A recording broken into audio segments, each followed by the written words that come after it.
Welcome to my kitchen. Today we are going to be cooking broccoli and cheese casserole. If you have kids, you know how hard it is to get them to eat their vegetables. Well, I found a recipe that may not be quite as healthy as plain broccoli, but will definitely leave them asking for more. Today, I will show you how to create this masterpiece. First, you're going to want to make sure you have out everything you need. You're going to need a 1.5 quart saucepan. You're going to need a 1 quart casserole dish, a 1 quart saucepan, a 2 quart saucepan. You're going to need about 10 ounces of broccoli, which is about 2/3 of a 16-ounce bag, a can of cream of mushroom soup, a small onion, a package of Ritz crackers. You're going to want about a pinch of pepper and of garlic, 11 tablespoons of butter, 3 slices of American cheese, a half a cup of uncooked rice, and 1 cup of water. Next, you're going to want to preheat your oven to 350 degrees. I've already gone ahead and taken care of that. And you're going to want to start your rice, which I've already done. And rice is pretty easy. You're going to take your 1 cup of water and 1 tablespoon of butter. You're going to bring it to a boil. Once it's boiling, you're going to stir in your half a cup of rice, uncooked rice, and turn the heat down to low. Put a lid on it and cook it for exactly 20 minutes. When the 20 minutes is up, you're going to remove it from the heat, and 5 minutes later, you're going to fluff the rice.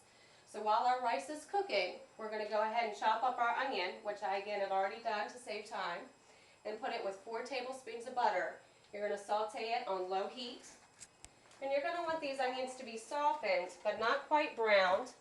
And once they're good and soft, you're going to go ahead and add your broccoli.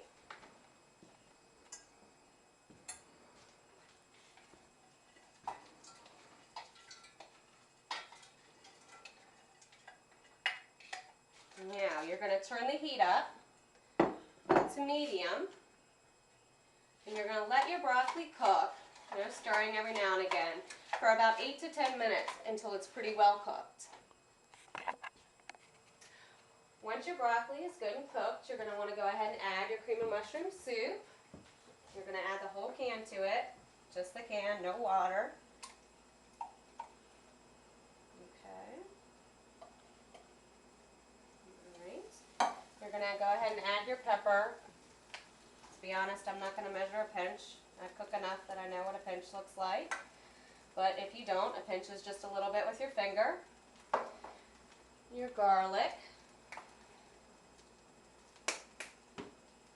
And stir that up real good. Mix it all together.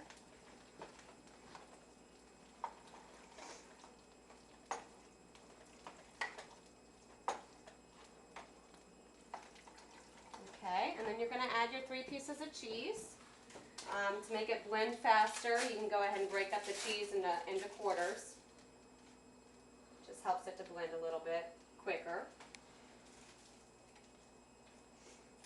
You're going to want to also go ahead and melt your butter. There's 6 tablespoons of butter left that you haven't used. You're going to put that, I just put it in the measuring cup that I used for the water. Go ahead and microwave that for a few seconds, get it melted, because you're going to need that for your crumbly topping. So we're getting our cheese in here, and we're going to stir that up good too. Your rice should be done at this point, and we're going to add that to the mix. I've already fluffed it, so we're good with just adding it. Your pan's getting kind of full, so be careful when you're mixing. I've already spilled a little bit on my stove. That's okay. Okay. Alright.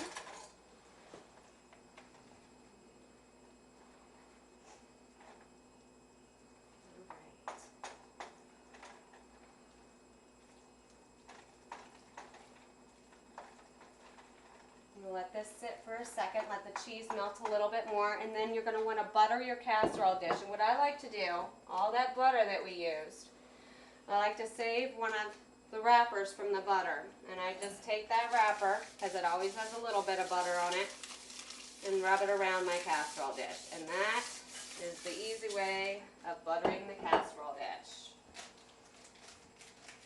Okay, we're going to go ahead and make sure this is mixed well.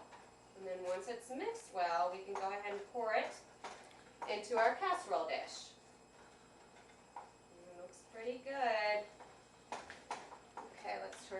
oven.